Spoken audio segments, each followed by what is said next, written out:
Praise the Lord. जय मसीह की साथियों, मैं संजय मौर्य इस वीडियो के माध्यम से आपको यह बता रहा हूं कि प्रभु के लोग राख बुधवार से लेकर ईस्टर रविवार तक कोई शादी समारोह क्यों नहीं करते हैं।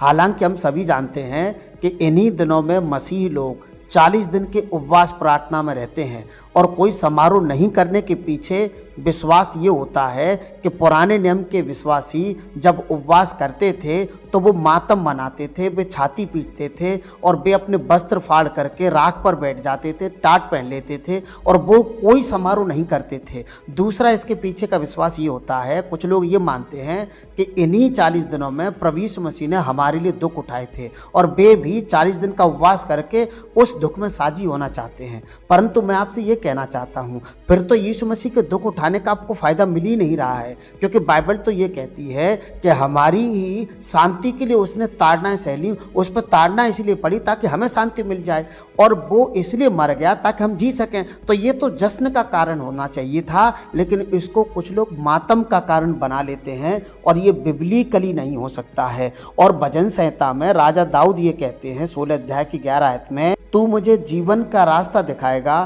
तेरे निकट आनंद की भरपूरी है, तेरे दाहिने हाथ में सुख सर्वदा बना रहता है। यहाँ बाइबल साफ शब्दों में कहती है कि उसके निकट आनंद की भरपूरी है और उसके दाहिने हाथ में सुख सर्वदा बना रहता है। तो वे लोग जो इन दिनों में उपवास करके मातम मनाते हैं और वे सोचते हैं कि यीशु ने इन्हीं दिनों में दुख उठाया था हमारे लिए, इसलिए हम भी उपवास करके दुख उठा रहे हैं, तो मैं उनसे ये कहना चाहता हूँ, या तो आप परमेश्वर के करीब नहीं पहुँचे हैं और या फिर करीब पहुँचे तो आप कन्फ्यूजन में हैं, क्योंकि बाइबल तो कहती है कि जो परमेश्वर के करीब चले जाते हैं वो उनको तो आनंद मिलता है, वो तो जॉय से भर जाते हैं, क्योंकि परमेश्वर के दाहिने हाथ में सुख सर्वदा बना रहता है। तो जब आपने उपवास रखा है तो परमेश्वर के करीब जाइए, आपको आनंद मिलेगा और भरपूर आनंद मिलेगा प्रभु यीशु मसीह के नाम से। इसको मैं बाइबल से और क्लियर करने के लिए जकर्या की पुस्तक 7 अध्याय उसकी 3 से 5 आयत पढ़ रहा हूँ। लिखा है, और सेनाओं के यहोवा के भवन के याजकों से और भविष्यवक्ताओं से भी यह पूछें, क्या हमें उपवास करके रोना चाहिए, जैसे कि कितने वर्षों से हम 5वें महीने में करते आए हैं। तब सेनाओं के यहोवा का यह वचन मेरे पास पहुंचा, सब साधारण लोगों से और याजकों से कह कि जब तुम इन 70 वर्षों के बीच 5वें और 7वें महीने में उपवास और विलाप करते थे, तब क्या तुम सचमुच मेरे लिए ही उपवास करते थे। यहाँ बाइबल साफ शब्दों में कहती है कि तुम पूछो याजकों से कि हम जो अब तक रोते आए हैं उपवास के कारण, क्यों रोते आए हैं, हमारा रोने का कारण था क्यों था और हम क्यों रोएं, क्यों मातम मनाएं। और बाइबल कहती है, परमेश्वर खुद कहते हैं कि इनको पूछो ये क्यों रोते थे, क्या ये उपवास करते समय जब छाती पीटते थे तो क्या मेरे लिए रोते थे। ध्यान रहे, जब हम उपवास करते हैं तो किसी विशेष प्रार्थना हेतु उपवास करते हैं, किसी विशेष विषय के लिए प्रार्थना करते हैं। और जब हम छाती पीटते हैं, जब हम रोते हैं तो अपने बचाव के लिए, परमेश्वर हमारी दुआ सुनने के लिए हम मातम मनाते हैं, या फिर हम रोते हैं पश्चाताप करने के लिए हम रोते हैं। हम यदि दुख उठाने के लिए रो रहे हैं तो परमेश्वर खुश नहीं हो सकता है, क्योंकि बाइबल यहाँ साफ शब्दों में कहती है, जब तुम रोते हो, जब तुम छाती पीटते हो तो तुम मेरे लिए नहीं रोते हो, तुम मेरे लिए छाती नहीं पीटते हो, तुम अपने विषयों के लिए, अपने बचाव के लिए और अपनी ब्लेसिंग्स के लिए तुम वास करते हो और तुम अपने पापों से फिरने के लिए पश्चाताप करते हो। तो तुम मेरे लिए कहाँ रो रहे हो। इसीलिए मैं आपसे कहना चाहता हूँ, आप परमेश्वर के लिए इबादत करिए, परमेश्वर से आप प्रार्थना करिए, पर आप मातम मत करिए। बाइबल ये नहीं कहती है और मातम करना बिब्लिकल नहीं है, क्योंकि यीशु तो हमें जय दिलाने के लिए और हमारे मातम को दूर हटाने के लिए, हमें स्वतंत्र करने के लिए इस दुनिया में आए हैं।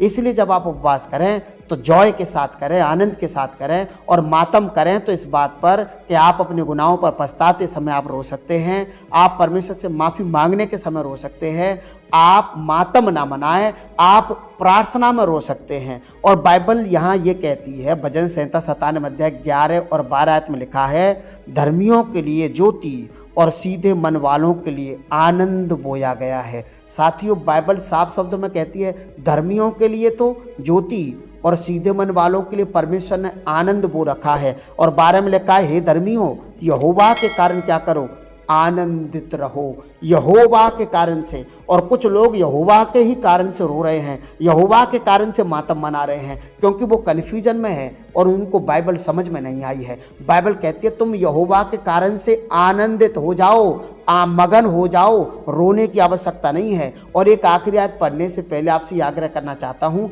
यदि आपको संदेश समझ में आया हो तो मुझे इंकरेज करने के लिए आप मेरी वीडियो को लाइक कर सकते हैं, और यदि आप हमारे चैनल पर पहली बार हैं तो हमारे सपोर्ट में चैनल सब्सक्राइब कर सकते हैं। लिखा है इब्रानियों 13 अध्याय उसकी 4 आयत में, विवाह सब बातों में आदर की बात समझी जाए। कितने विश्वासी हैं जो इन 40 दिनों में शादी ब्याह नहीं करते हैं, कोई जश्न नहीं करते हैं, कोई समारोह नहीं करते हैं। बाइबल कहती है विवाह तो सब बातों में आदर की बात समझी जाए। इस पृथ्वी पर जितने भी काम होते हैं उन सब से ज़्यादा आदरणीय कोई प्रोग्राम है तो वो शादी है, और बाइबल खुद परमेश्वर का वचन इस बात की पुष्टि करता है। इसलिए मैं आपको प्रेरित करना चाहता हूँ, यदि आप बाइबल में ईमान रखते हैं, मसीह में विश्वास करते हैं, तो आप इन दिनों में भी शादी करिए, इन दिनों में भी जश्न करिए, आनंद करिए, क्योंकि यीशु इसीलिए इस दुनिया में आए। उन्होंने यदि कष्ट उठाया तो सिर्फ इसलिए ताकि मैं और आप आनंद को रिसीव कर लें, अनंत जीवन को रिसीव कर लें प्रभु यीशु मसीह के नाम से। ईश्वर आपको बहुत आशीष दे। God bless you.